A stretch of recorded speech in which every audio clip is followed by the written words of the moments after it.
নিলাম কালিকা উঠে উঠে।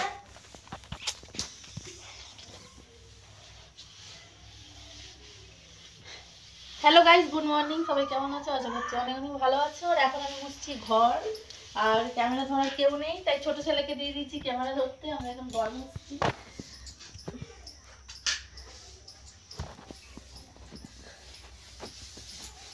ভালো ঘরে মানে সবার প্রথম এটাই কাজ, ঘর মোছা, মানে ঘরটাকে পরিষ্কার করে আগে শুদ্ধ করা। তো এখন আমি সেটাই করছি। আর অনেকটাই দেরি হয়ে গেছে, আজকে ঘুম থেকে উঠতে 10টা বাজে, এখন ঘর মুছছি। কি বলবো, দেখো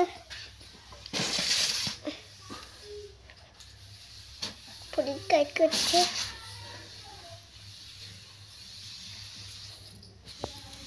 মানবন্ধন ঠান্ডা থেকে দে। আমি এখন বাচ্চি, মাছ বাচ্চি। আর এখানে তেল ফোটা, আর এখানে মাছগুলো বাছা হয়ে গেছে। এখানে কাটা ফোটা মাছ নিয়ে এসেছে। আর এখানে এই বড় বড় চাকা আছে, এগুলো ধোয়া হয়ে গেছে। আর এখানে রয়েছে তেল ফোটা। দেখা তেল ফোটাটা কোথায়? এই যে এখানে, এখানে রয়েছে তেল ফোটা। তেল ফোটা দেখছো কি সুন্দর? এখানে রয়েছে তেল ফোটা। সরে যাও, সরে যাও, সরে যাবে না, সরে কি কর। তেল ফোটাগুলো ধোয়া হয়ে গেল। খেতে বসেছি টিফিন। কটা বাজে বাবা? 11টা বেজে গেল। এই বসেছি খেতে। চান টান হলো, মাথা ব্যথা কুকুর করছে। এখন আমার বলবো উকুন আছে, না উকুন নেই, কিছু নেই, সেরকম ব্যাপার নয়। আর এখানে কালকে পরোটা করেছিলাম, রয়েছে চপ, পেঁয়াজ, লঙ্কা, এগুলোই খাবো টিফিন। তারপরে রান্না হবে, আজকে অনেক কিছু রান্না হবে, দেখাবো তোমার সব কিছু। এখন আপাতত একটু চপ দিয়ে, একটুখানি পরোটা দিয়ে, একটু পেঁয়াজ, একটু লঙ্কা।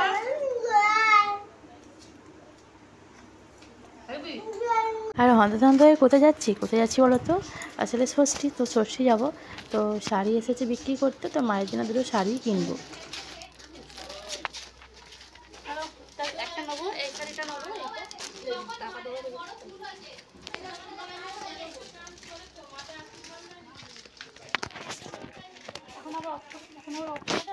দেখো আজকে আমি কি রান্না করছি।